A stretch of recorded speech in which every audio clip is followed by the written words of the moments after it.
Donc le mouvement des skieurs sur un plan incliné.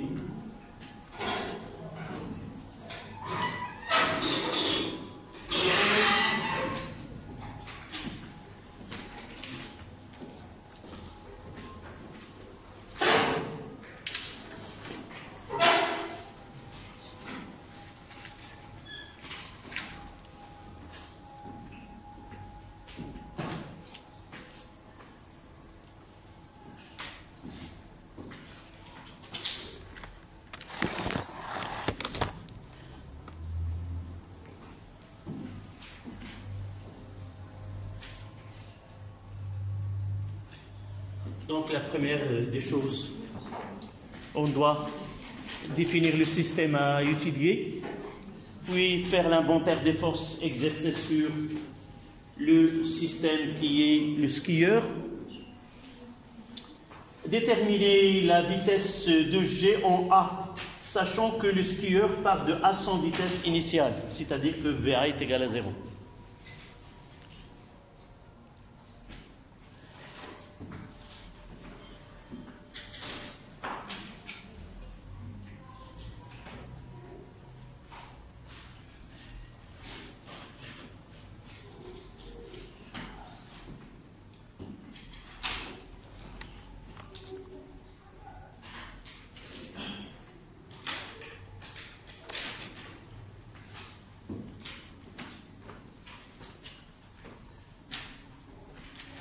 Donc, solution.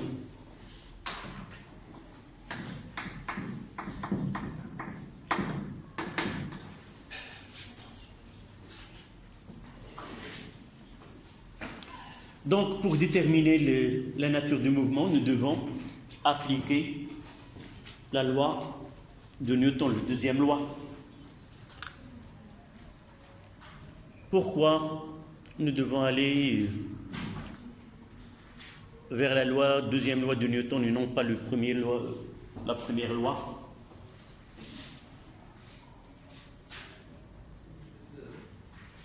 Oui. Oui, parce que là, le mouvement, elle part, d'après les données, elle part d'une vitesse nulle de A et on nous demande la détermination de V en A. C'est-à-dire il y a un mouvement au cours de laquelle la vitesse varie. Et par la suite, la deuxième loi de Newton est celle qui est applicable. Autre les données, ils nous ont donné la force de frottement F. Donc, nous devons appliquer la loi qui rassemble les forces exercées et l'accélération qui nous donne la nature du mouvement. Donc, solution. Premièrement, application de deuxième loi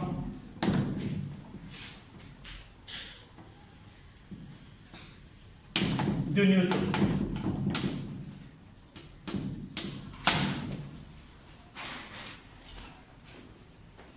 Dans ce cas-là, sigma de F extérieur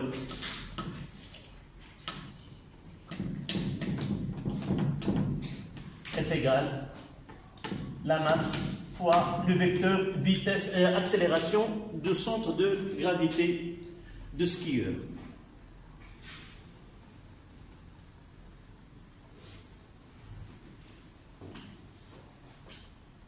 Donc je refais le schéma. Là c'est O, là c'est X, là c'est Y. Donc c'est obligatoire de choisir un référentiel. Dans ce cas-là, un référentiel terrestre, c'est-à-dire un système d'axes lié au plan incliné sur lequel s'effectue le mouvement.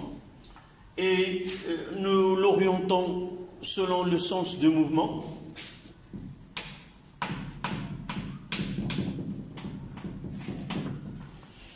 Et G, en réalité, là,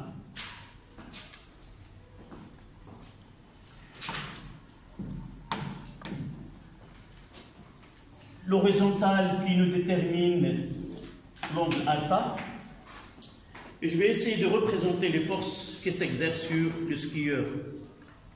Quelles sont ces forces?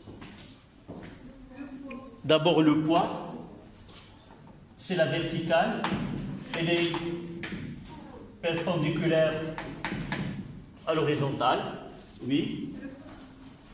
Il y a l'action de plan incliné sur le skieur qui est R.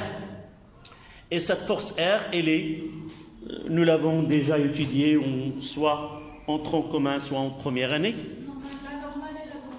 Elle a deux composantes, et la normale et la tangentielle, deux composantes. Donc je vais mettre là, c'est Rn.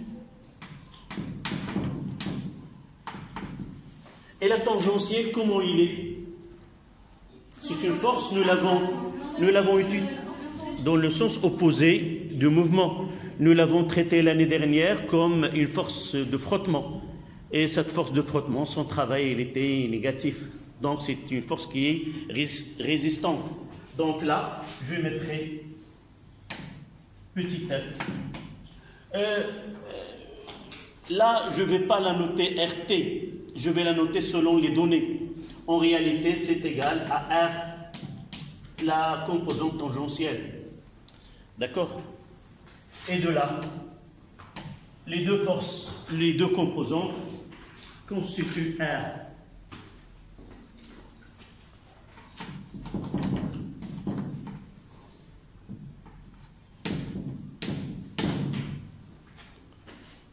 Les deux constituent R.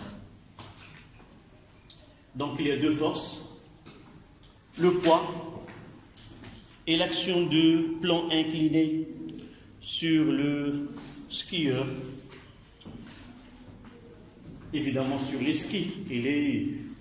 Le contact entre le skieur et le plan, c'est deux palettes qu'on utilise. Pour nous, on utilise un mouvement qui est simplifié. Donc, je noterai R plus P est égal à N à G. Ou plutôt, selon cette décomposition, Rn plus petit f plus P est égal à N à G.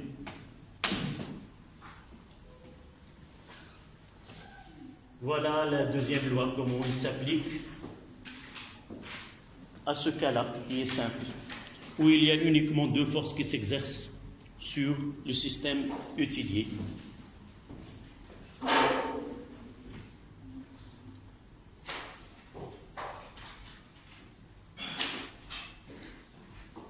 Donc, projection sur OX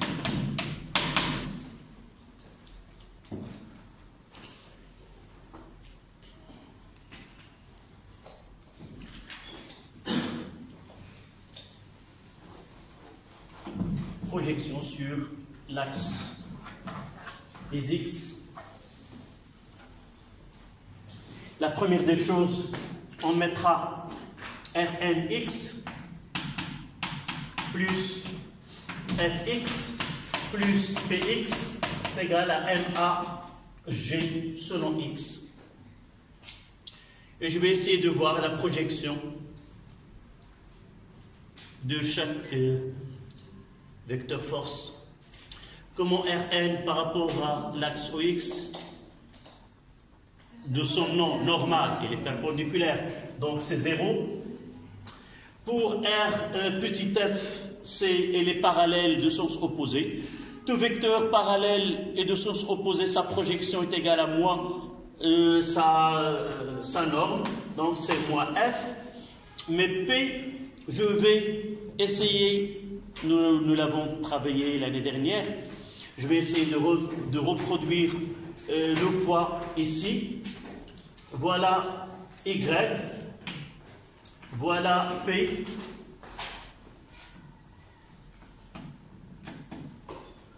et je vais essayer de faire apparaître l'angle alpha. la projection selon là c'est X, là c'est PX, et là c'est PY. Et cet angle-là, c'est alpha. Là, c'est un angle droit, puisque P est vertical. Donc cet angle-là et celui-là sont deux angles complémentaires. Deux angles sont dits complémentaires si leur somme est égale à 90. Et aussi, là, c'est un angle droit. Donc cet angle-là et celui-là sont complémentaires aussi. Il y a une règle en mathématiques. Deux angles complémentaires au même angle sont identiques. Mais nous pouvons faire par calcul. Là, c'est 90 moins alpha. Là aussi, on trouvera que cet angle, si on le nomme bêta, bêta et alpha sont égaux. Mais il y a ces... Donc là, c'est alpha. Donc la projection de P selon X, c'est celui-là, c'est-à-dire l'opposé à l'angle alpha.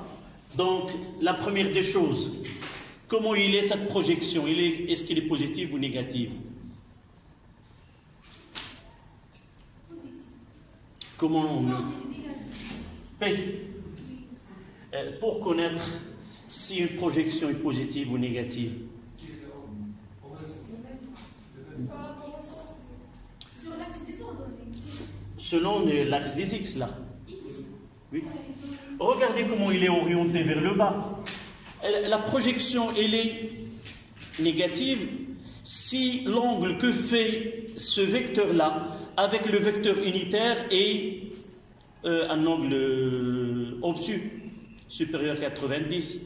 Mais c'est l'angle que fait l'AI et P fait un angle qui est aigu, inférieur à 90, et par la suite sa projection elle est positive. Regardez là, petit f, voilà I, donc c'est un angle qui est de 180. Donc ici, la projection elle est positive. D'accord?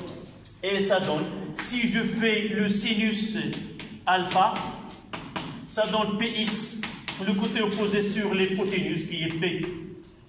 Donc je mettrai là plus P sinus alpha qui est égal à M à Gx. Et finalement, l'expression, ça sera que AGX est égal à G sinus alpha moins F sur M. J'ai divisé par M, donc là ça reste uniquement G sinus alpha, et j'aurai moins F sur M. Est-ce que j'ai besoin de faire une projection sur l'autre axe Y? Est-ce que j'ai besoin? Le mouvement s'effectue selon l'axe OX. Donc, sur l'axe des Y, il n'y a pas de mouvement. Donc, il n'y a pas une composante pour l'accélération. Et par la suite, ça ne m'intéresse pas de faire cette projection sur cet axe. D'accord? Donc, on écrira là, puisque le mouvement s'effectue sur l'axe. Donc, l'accélération AGX, c'est AG, c'est AGX. On fait une application, le mouvement.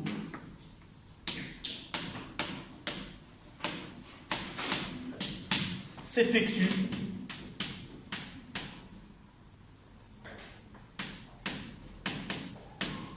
sur l'axe OX, donc mouvement qui est rectiligne. On va voir comment AGX est égal GC 9,81 fois sinus de 20 moins 150, c'est l'intensité de F sur 80. Et ça donne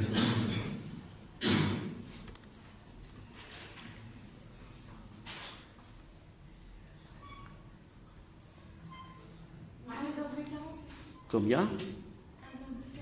J'ai uniquement l'expression, c'est G sinus alpha moins F sur M. Donc, ça sera la valeur que combien? 1,48.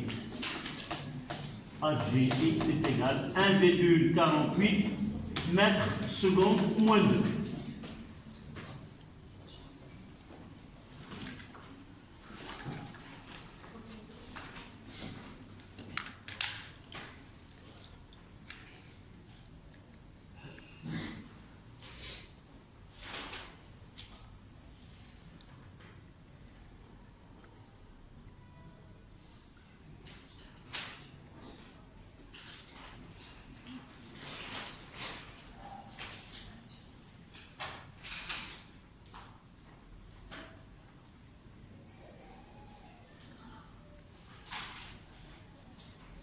Exact, 1,48 mètres secondes moins 2.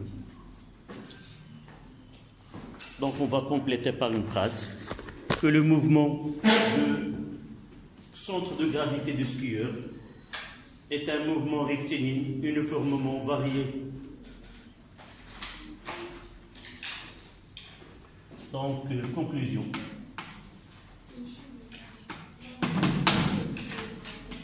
Le mouvement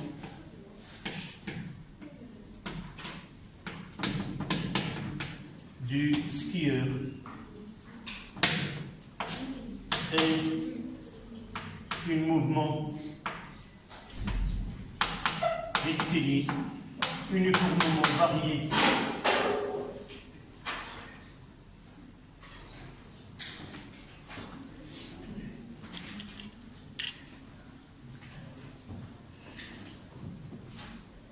qui se fait sur l'axe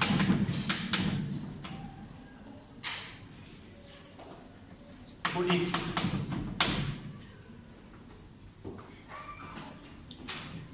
en réalité, nous n'avons rien donné sur G qui s'effectue selon une droite qui est parallèle si nous voulons être bien précis parce que là, et ce G est à une hauteur donnée par rapport au plan.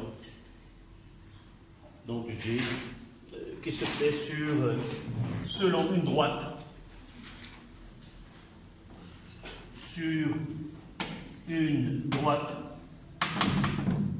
parallèle à X. Voilà, pour être bien précis.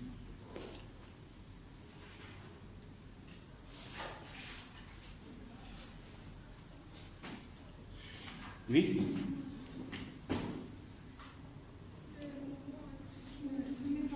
Nous l'avons déjà noté. Mouvement rectiligne uniformément varié. Et nous avons noté aussi mouvement rectiligne uniforme, MRU. Au lieu d'écrire toute une phrase,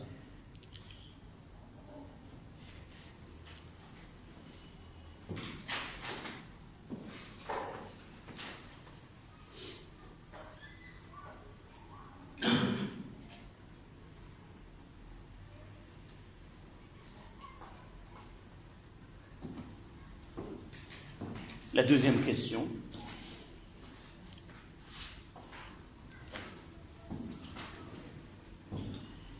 Ce type de question, on l'a déjà traité l'année dernière, en première année, mais l'étude que nous avons menée, c'est une étude qui est énergétique. Rappelez-vous, on utilisait le théorème de l'énergie cinétique ou le théorème de l'énergie mécanique selon est-ce que vous étiez en première année sciences maths ou sciences expérimentales. Là, cette année, c'est rare qu'on utilise une étude énergétique pour établir la vitesse, mais on va essayer de voir les deux méthodes, mais dans un examen ou dans un devoir surveillé, vous ne devez répondre qu'avec la méthode qu'on va traiter, la première. D'accord? Autre, c'est une façon de répondre par la suite. Donc,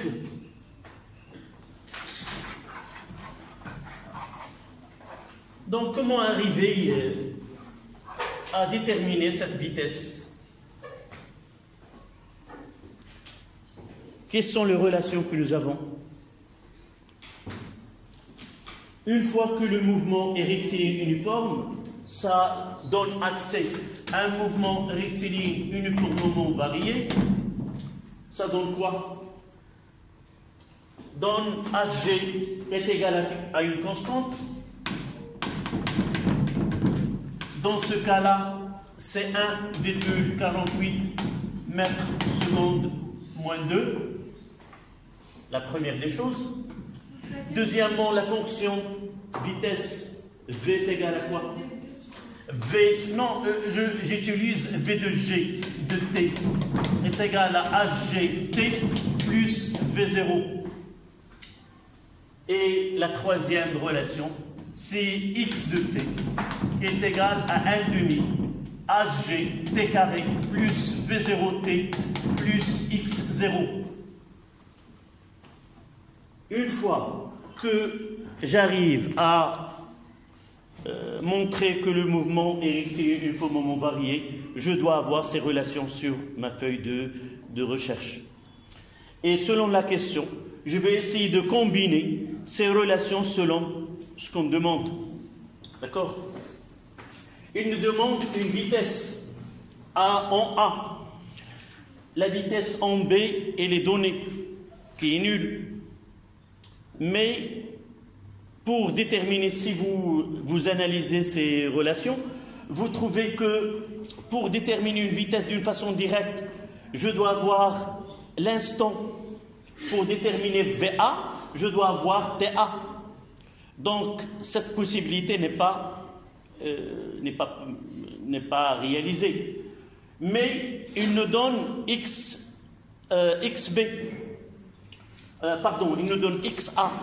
XA, c'est XA moins XO, c'est 0, donc j'ai 150 mètres.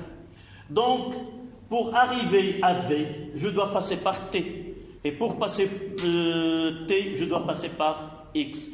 Donc, je dois combiner ces deux afin d'arriver à la vitesse en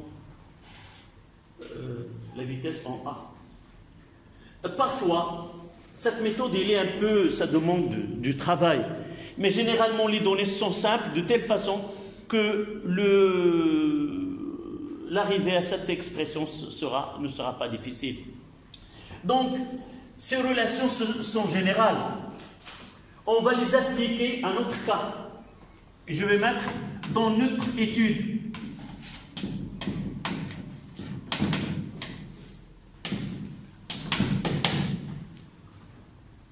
Je viens d'écrire AG.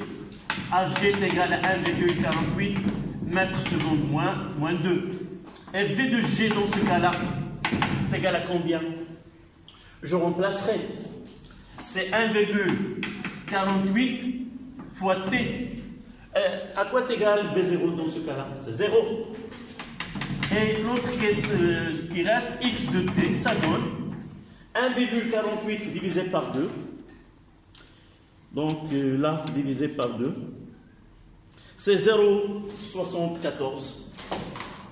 Donc 0,74 T carré. V0. Et là, l'instant de départ, c'est de haut, donc c'est 0. Voici les relations. J'ai les trois relations générales. Comment elles sont devenues dans notre cas spécial. Qu'est-ce qui reste? Donc, pour relier V à T, je dois, comment? Remplacer. Là, je vais la noter relation 2 et la relation 1. Oui, mademoiselle. Relation 1 et relation 2. Qu'est-ce que je vais en tirer de la relation 2? Quelle est la question posée? C'est déterminer V en un point. Donc je vais donner la relation générale qui donne V avec la position. En quelque sorte, c'est ce que nous avons vu, éliminer. On va essayer d'éliminer le temps. Donc ce 2-là me donne que t carré est égal à x sur 0,74. Ça veut dire que t est égal à la racine carrée de x sur 0,74. Et je vais essayer de l'injecter dans la relation.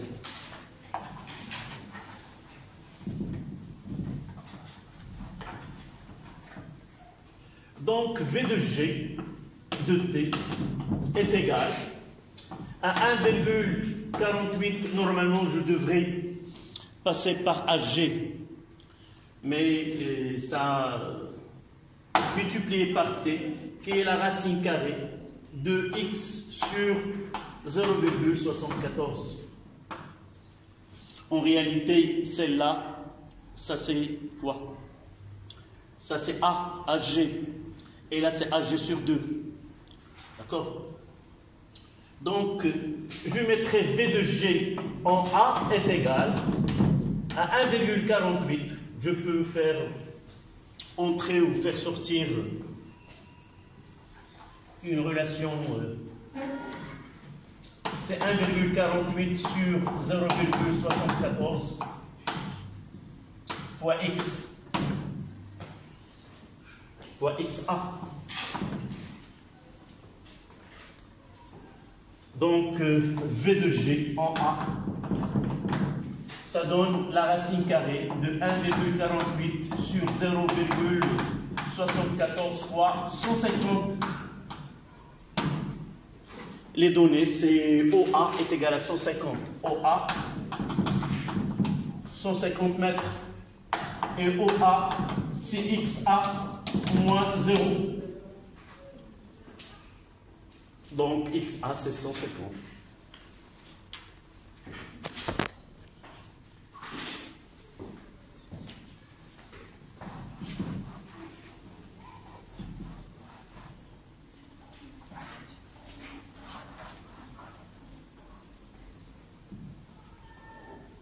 Faire les calculs.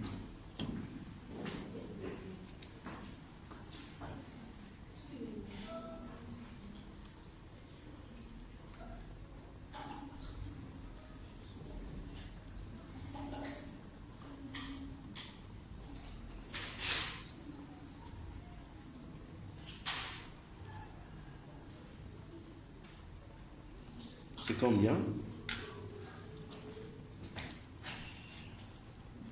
J'ai trouvé 17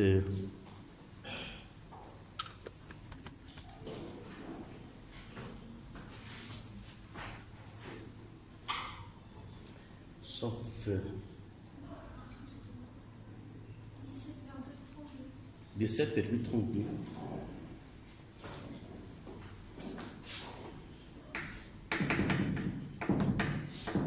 mètres seconde moins 2.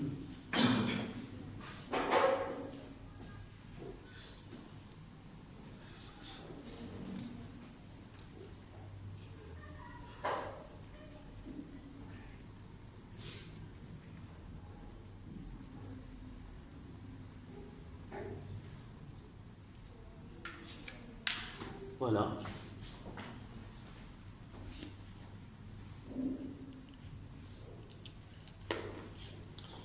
D'accord?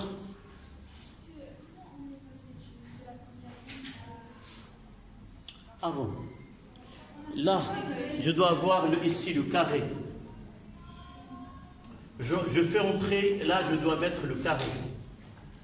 Là, le carré. Et on va reprendre les calculs. Parce que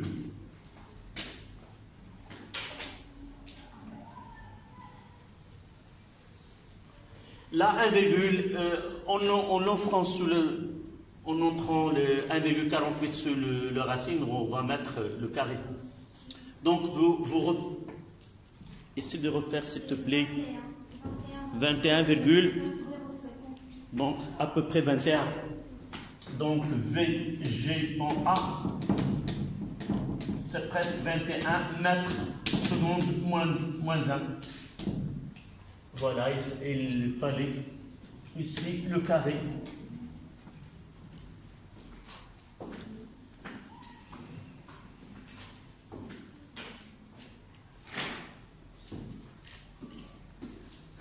Parfois, on nous demande de calculer cette vitesse en kilomètres par heure. Comment on fera?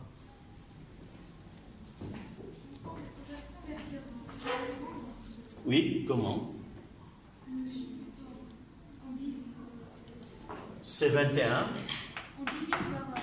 Mètres en kilomètres, c'est 10 moins 3. Et la seconde, pour qu'il soit, on doit multiplier par 3600 là, et multiplier en haut par 3600.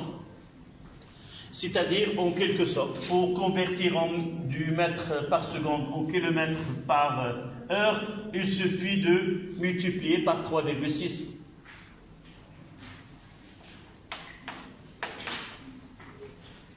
« 21 fois 3,6, à peu près 76 km par heure. Donc V de G, 76 km heure moins 1.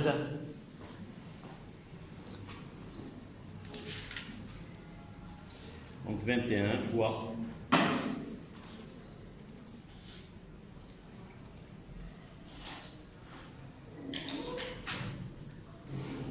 en réalité 75,6. Il est à peu près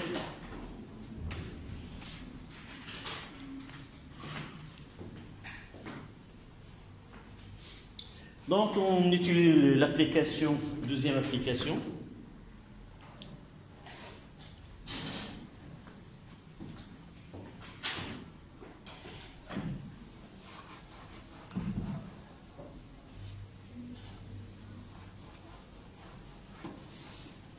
Et là, vous allez vous-même essayer d'arriver à la réponse. Donc, il y a deux parties. Application numéro 2.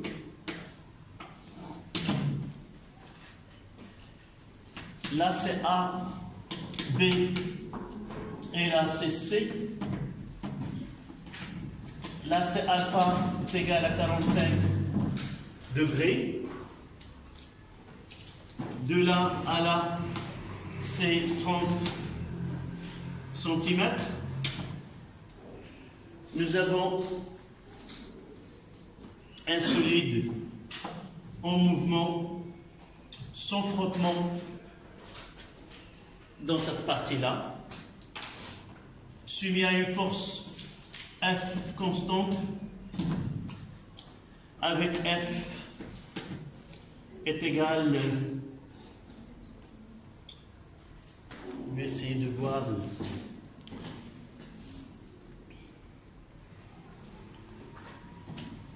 c'est 0,5 newton.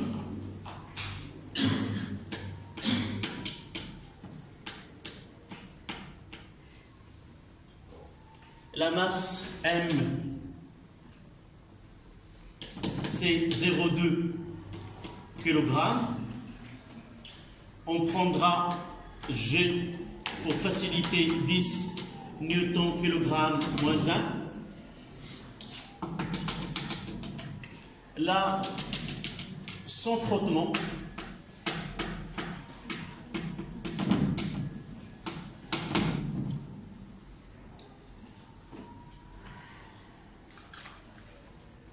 et dans cette partie-là,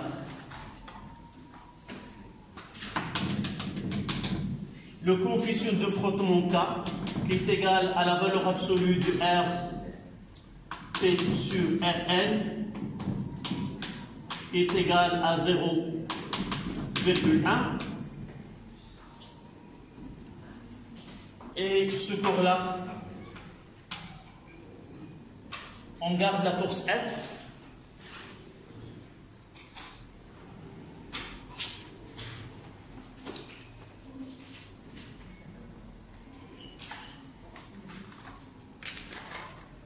Donc là, la force F est maintenue. Donc là, avec frottement,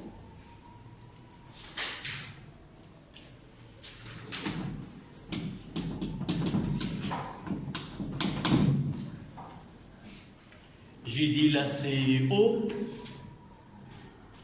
là c'est A, là c'est B et là c'est C.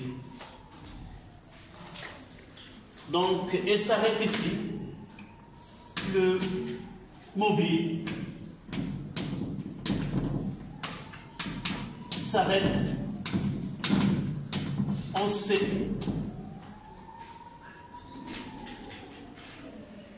Il me reste à poser les questions. Donc, dans cette application, cet exercice, on va étudier le mouvement d'un mobile selon deux étapes. La première, où le trajet il est horizontal, se fait sans frottement, sous l'action d'une force F qui est verticale dirigée de A vers B, d'une intensité de 0,5 Newton. La masse de mobile, c'est 0,2 kg. On prendra G pour faciliter les calculs, c'est égal à 10. Deuxième étape où il y a des forces de frottement. Il nous donne le coefficient de frottement K qui est égal, en réalité c'est la tangente de phi, ou c'est la norme de RT sur Rn qui est égale dans ce cas-là 0,1. Donc au cours de cette étape, il y a départ du point B et s'arrêtera en C.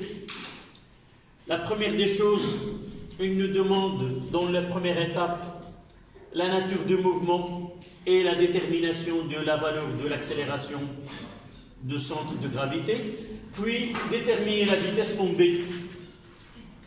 Par la suite, on traitera dans l'étape 2 la nature du mouvement et établir l'expression de Hg' avec les données f, petit m, alpha et g, et k. Et k aussi. Généralement, on donne avec exprimé en fonction des données du problème. Puis calculer sa valeur. Dernière question. Déterminer la distance BC parcourue par le mobile avant qu'il s'arrête, c'est-à-dire on sait qu'il s'arrête. Quelle est cette distance parcourue par ce mobile avant de s'arrêter?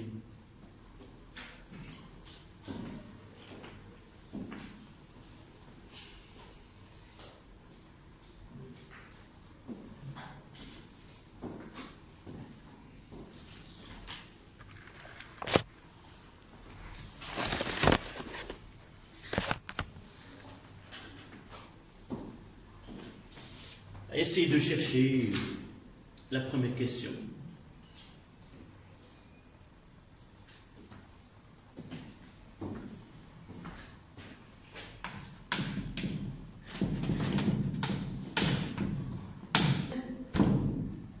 On a l'application des lois de Newton. La première des choses, c'est de faire un schéma. Sur ce schéma-là, je dois représenter le système étudié. Je dois représenter les forces exercées sur le système et ce repère ou ce référentiel que nous traitons dans ce cas-là, c'est un référentiel terrestre relié à la Terre. On orientera cet axe selon le mouvement pour faciliter l'étude par la suite. Donc, puisqu'il s'agit de l'étape AB,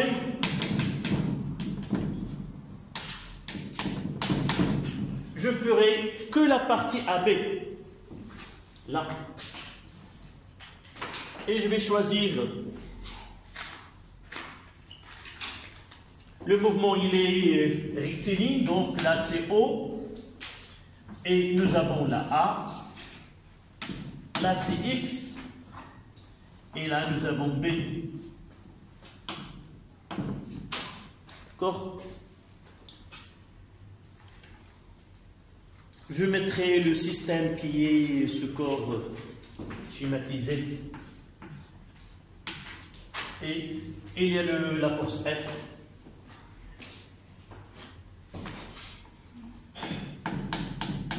Il y a le poids P. Et il y a la réaction R. Dans ce cas-là, il est normal, perpendiculaire au plan, les données disent que le contact entre le corps et le plan se fait sans frottement ou en réalité on néglige.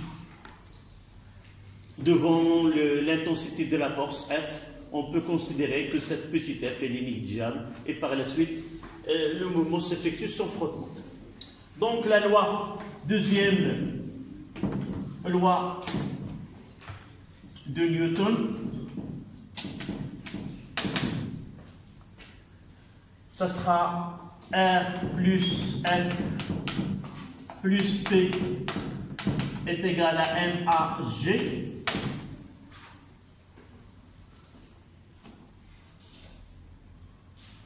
Projection sur OX.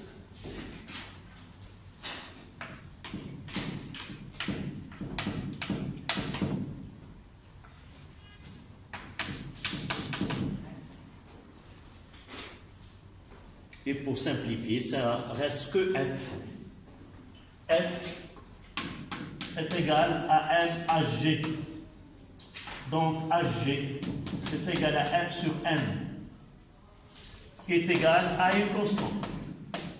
Évidemment, puisque F est constant, l'intensité de la force est constante, et petit M est donné. Donc AG, ça sera 0,5 sur 0,2 et ça donne 2,5 mètres seconde moins 2.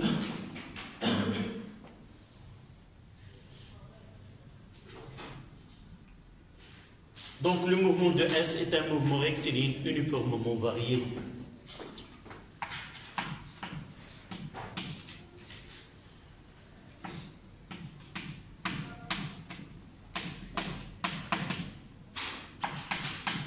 Et est un mouvement et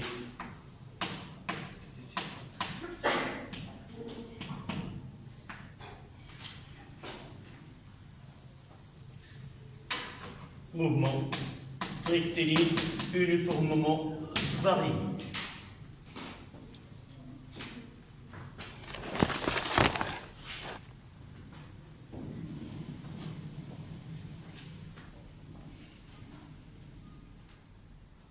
On peut dire même il est accéléré. Comment on peut montrer que le mouvement est accéléré? AG positive, je dois écrire une phrase avant. C'est pas toujours, on verra par la suite. C'est pas toujours. Ou tout simplement une seule phrase. Puisque l'axe est orienté selon le sens de mouvement, et par la suite, si AG elle est positive, le mouvement il est accéléré.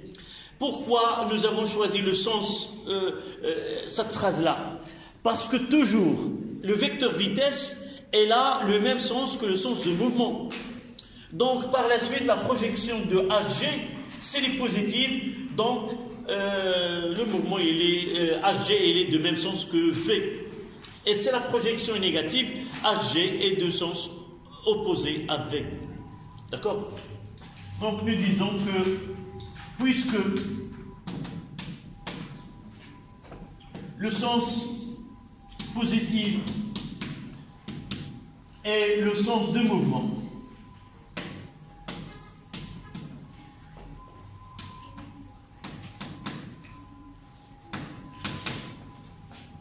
et HG X est positif, le mouvement,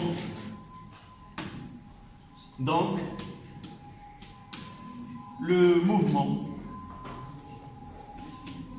est rectiligne uniformément accéléré. Le mouvement est rectiligne uniformément accéléré. Mais généralement, ce n'est pas demandé. Il suffit de dire qu'il est varié, uniformément varié.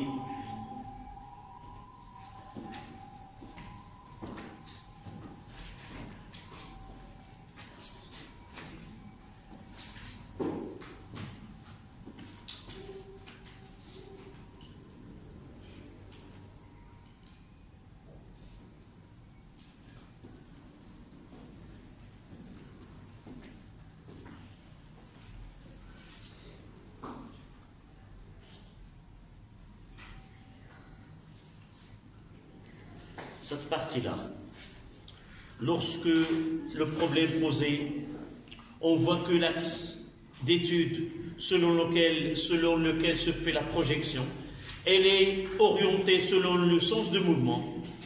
Si la projection sur le HGX elle est positive, je dois écrire cette phrase et dire, puisque le sens de mouvement est celui correspond au sens positif de l'axe, la projection, s'il est positif, le mouvement est accéléré. Si je trouve que HGX est négatif, le mouvement est mouvement rectiligne uniformément retardé. Là, j'ai mis A, ça veut dire accéléré. D'accord? Deuxième question, c'est déterminer la vitesse en A. Ça, nous l'avons traité l'année dernière avec le théorème de l'énergie cinétique.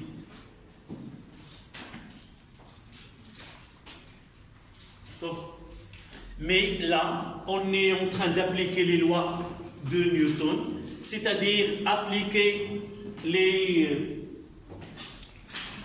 deuxième loi et arriver aux grandeurs que nous avons traitées, la fonction de la vitesse, la fonction ou les équations horaires de mouvement.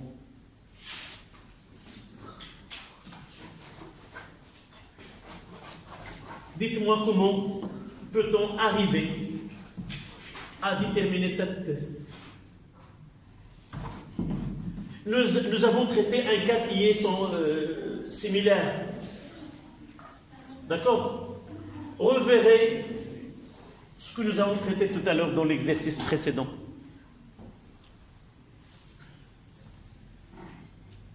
Tournez la page et essayez de voir ce que j'ai écrit tout à l'heure en orange.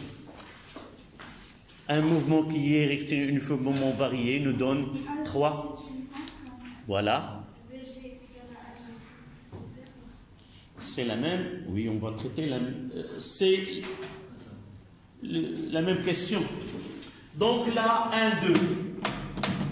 Le mouvement est rectiligne uniformément accéléré. Ça veut dire que Hg est égal à 2,5 mètres secondes moins 2, que V de G de T est égal à Hg de T plus V0. Et dans ce cas-là, comment est V0? À partir de A, ils nous ont dit que V0 est égal à VA est égal à 0. Et la troisième, c'est X de T, qui est égal à 1,5 HGT carré plus V0T plus X0.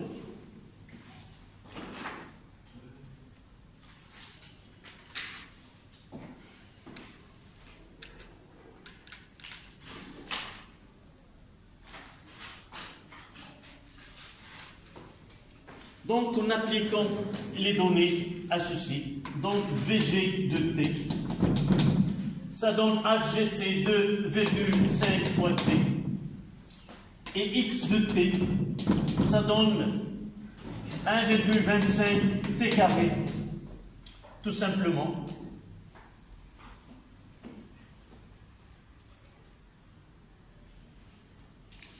Évidemment, là c'est Hg fois T, et là c'est 1,5 Hg fois T carré.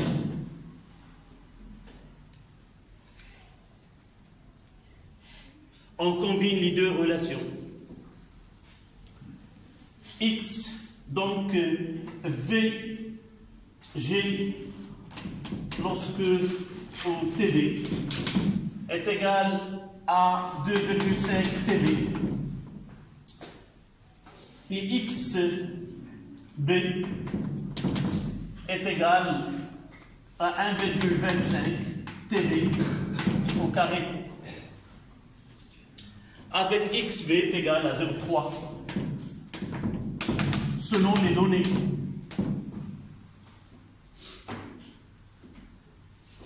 Comme tout à l'heure, ce VG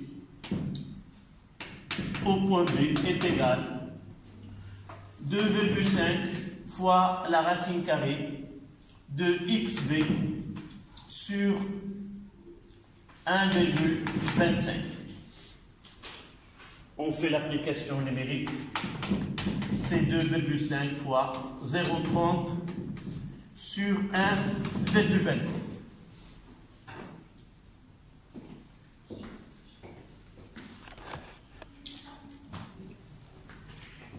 Essayez de suivre et de suivre les étapes. Parfois, j'oublie le carré ou j'oublie. Essayez de. Donc, la racine carrée de 0,3 divisé par 1,25 fois 2,5. C'est 1,22. 1,22 mètres secondes moins 1.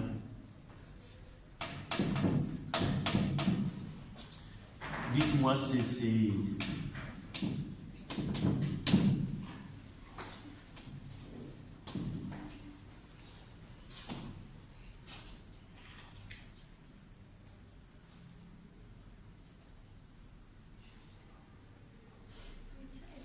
C'est exact, 1,22 mètres secondes moins 1.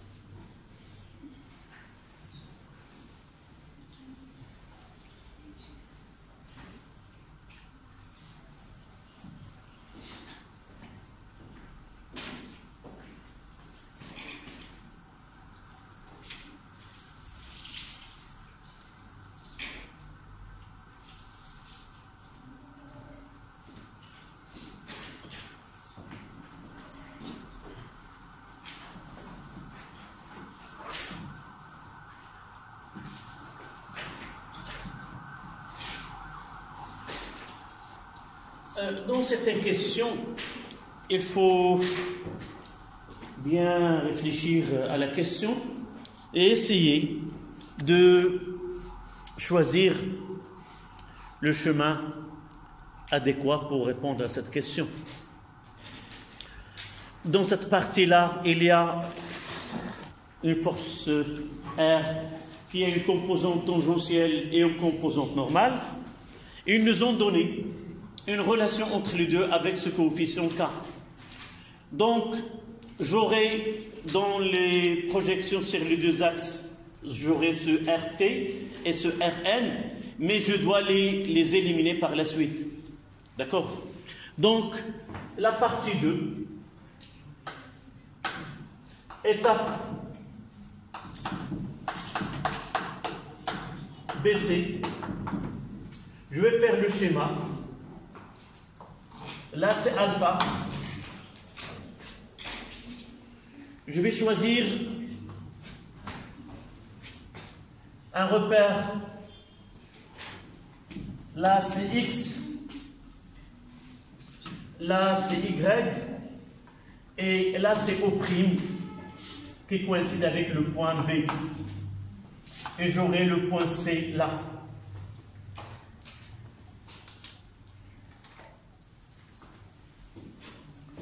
Je schématiserai S. Il y a la force F qui est maintenue dans cette partie. Le poids P.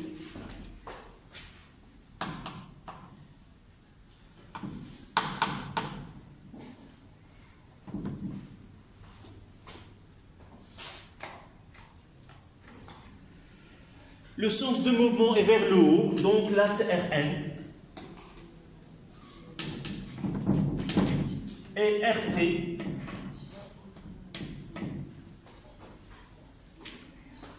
Les deux.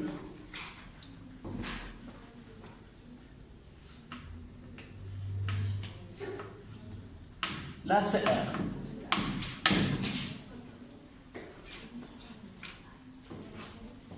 Là, j'ai dit c'est alpha.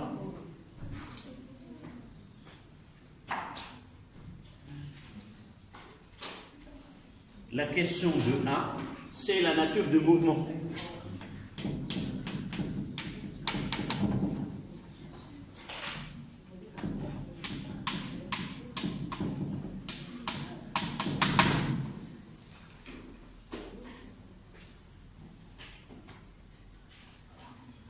La première des choses, c'est somme des forces extérieures, la deuxième loi de Newton. Somme des forces extérieures est égale à FHG. Une petite remarque, tous les référentiels ou les repères dans lesquels on traitera cette loi sont toujours des référentiels galiléens. Donc ce n'est pas la peine de le redire chaque fois. Nous ne traitons que dans les référentiels de ce type, où les lois de la physique sont respectées. Donc je mettrai R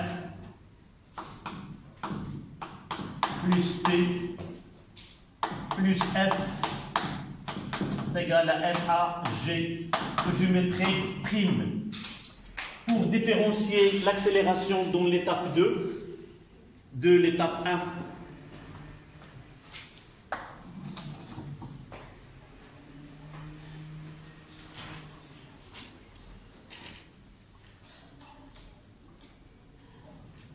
Pour faciliter et gagner du temps, je vais essayer d'écrire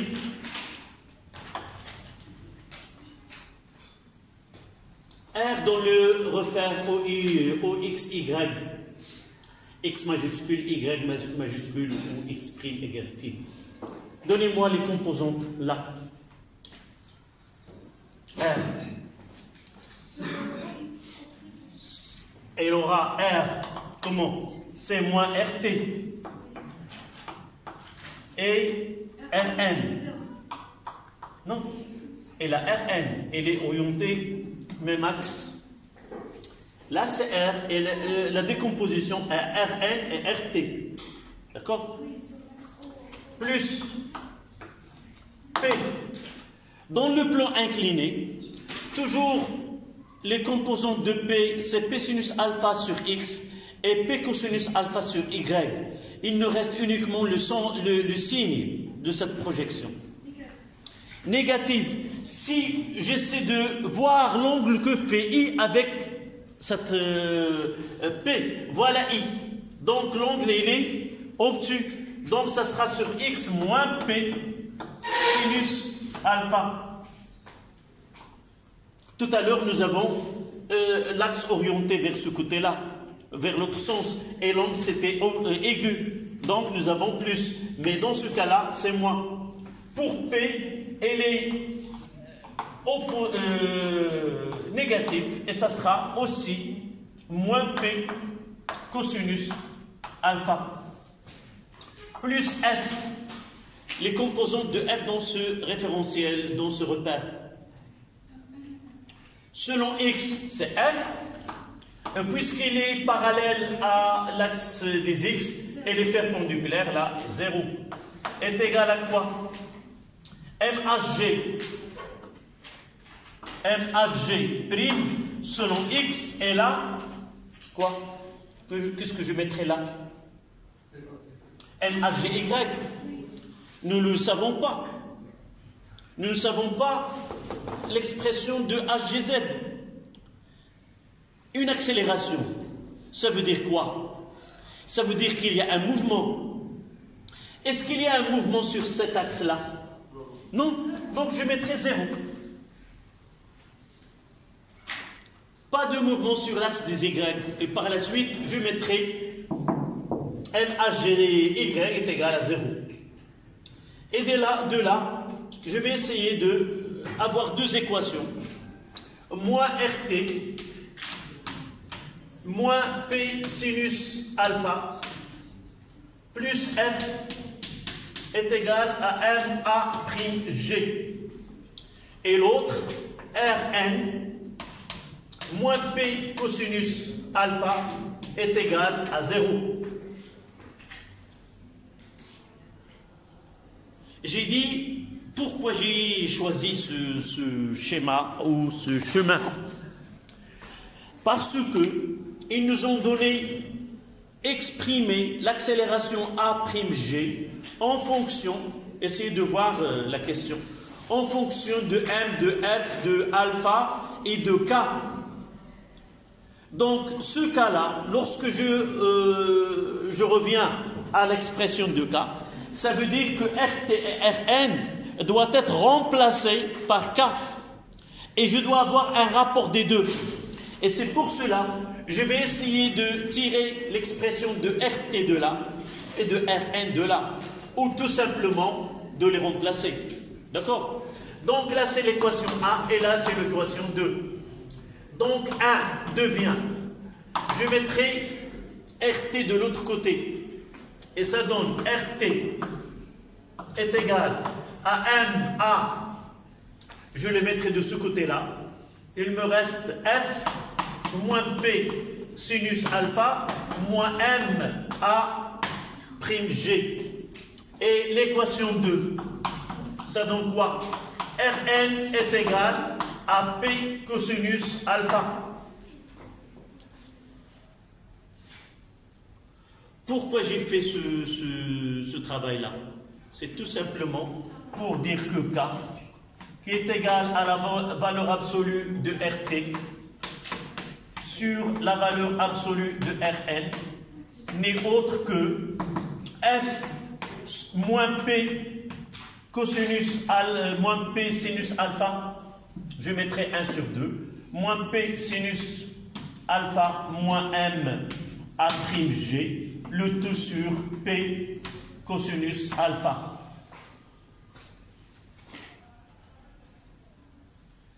Et vite, je vais essayer de mettre cette relation-là. Celle-là fois celle-là, K fois P fois cosinus alpha, qui est égal à F moins P sinus alpha moins M A prime G. Sans oublier que je veux l'expression de AG. Qu'est-ce que je vais faire? Je vais remettre M moins MAG de l'autre côté, et ça donne M A prime G est égal, là c'est F moins P, d'accord? Moins P sinus alpha, moins K fois quoi? K fois P fois cosinus alpha. Finalement, je mettrai A'G. A'G, je diviserai par M. Ça sera F sur M. Voilà. Et là, c'est P, c'est MG. Je mettrai un moins. Et je mettrai en facteur G. Et entre, à l'intérieur, ça sera G sinus alpha. Sinus alpha plus K cosinus alpha. Voilà l'expression de AG. Il ne reste qu'à la calculer.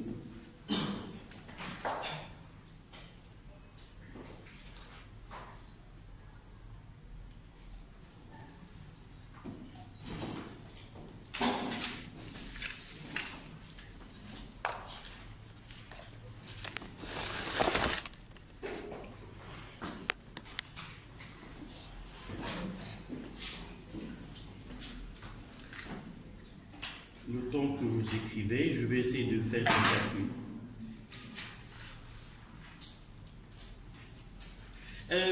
Dans ce cas-là, le sinus alpha et le cosinus alpha ont des valeurs égales, puisque nous avons alpha est égal à 45 degrés. Donc ça sera là, 0,707, où on prendra que 0,7.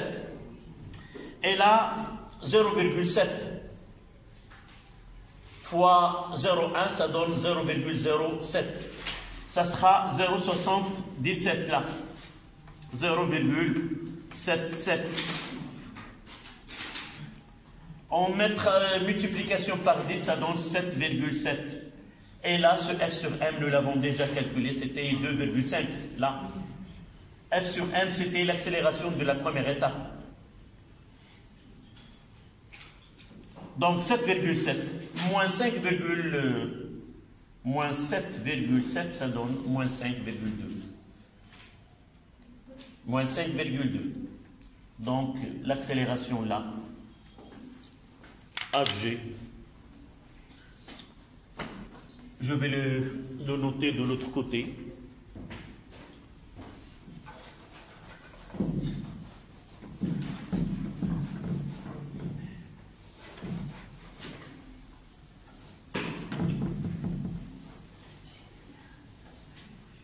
Application numérique. Donc A'G est égal 0,5 sur 0,2 moins 10 fois 0,7 plus 0,1 fois 0,7 et ça donne 2,5 moins 7 moins 7,7 qui est égal à moins 5,2 mètres secondes moins. Voilà l'accélération du deuxième étape.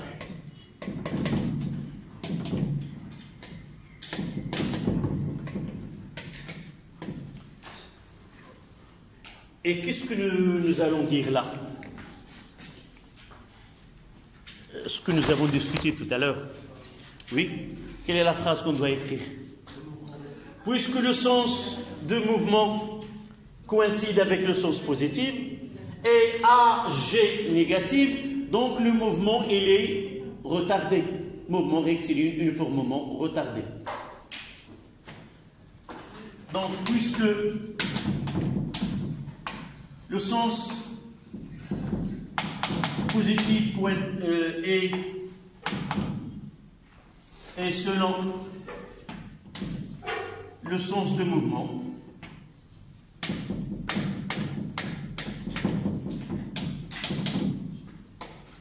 et AG' elle est négative, donc le mouvement il est rectiligne uniformément retardé.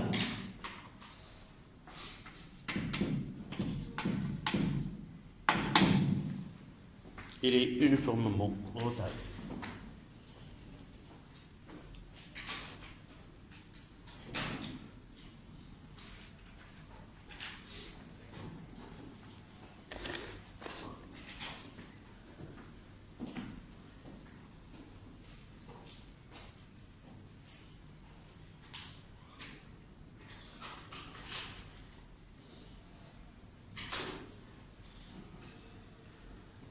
Là, c'est la partie mécanique simple. Il faut l'admettre. Ce que nous faisons là, c'est de la mécanique simple. La leçon qui viendra par la suite, c'est le mouvement vertical. On commencera par le cas simple qui est la chute libre et on terminera par le mouvement avec frottement. Et là, ça nécessite une méthode de résolution. Nous n'allons pas adopter la solution que nous avons fait en électricité, mais là, c'est une méthode qui est approchée, ce qu'on appelle la méthode d'Euler. Est-ce que vous avez entendu par ce savant en mathématiques? Euler. Celui qui a ce E, le E de exponentiel.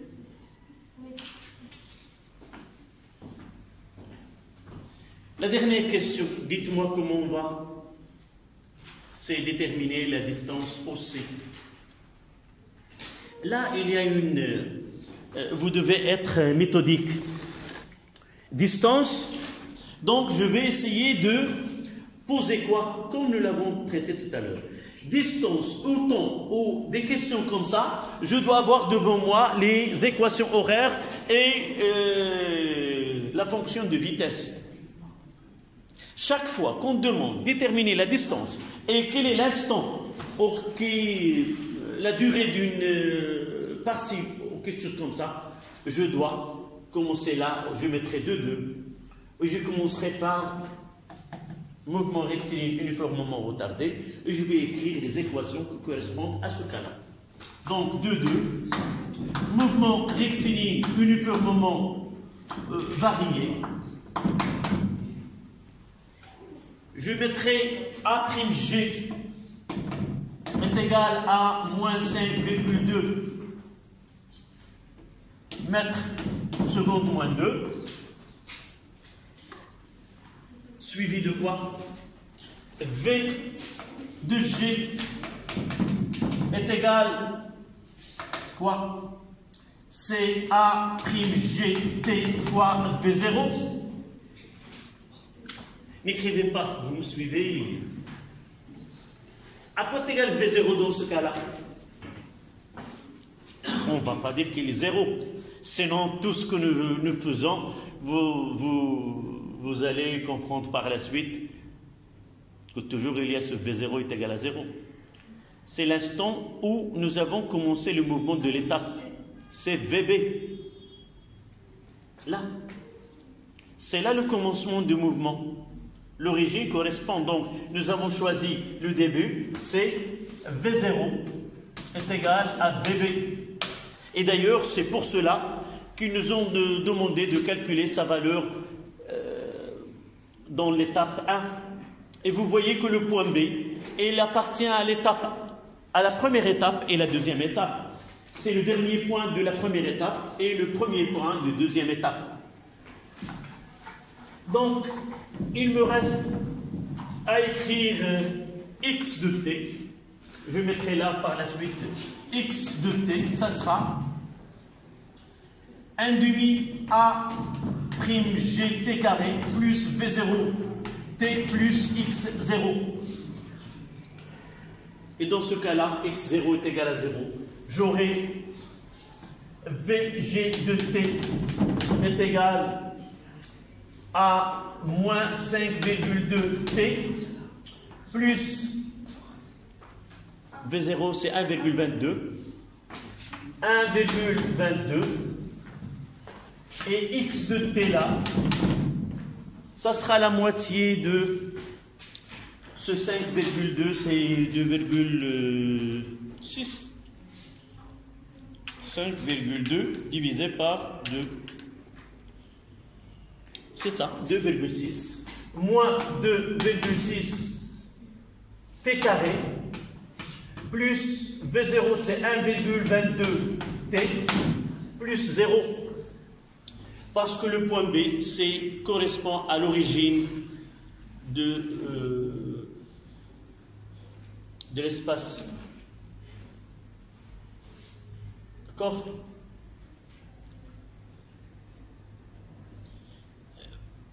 D'où on commence pour en B? On sait plutôt. On sait la vitesse est nulle.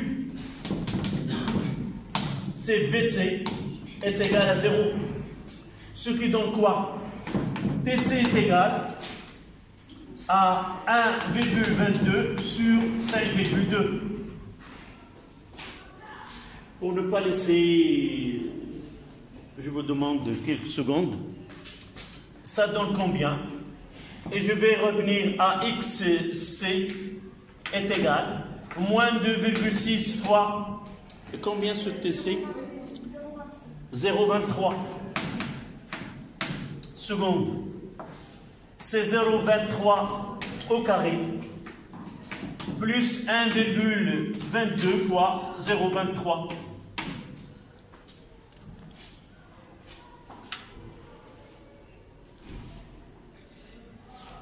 Donc 2,6 fois 0,23 au carré moins 1,22 fois 0,23. C'est 0,14. Donc XC est égal à 0,14 mètres. Donc BC est égal à 14 cm. Donc il va parcourir 14 cm et il s'arrêtera. Voilà la dernière question. Le vendredi, on continuera physique, la chute verticale.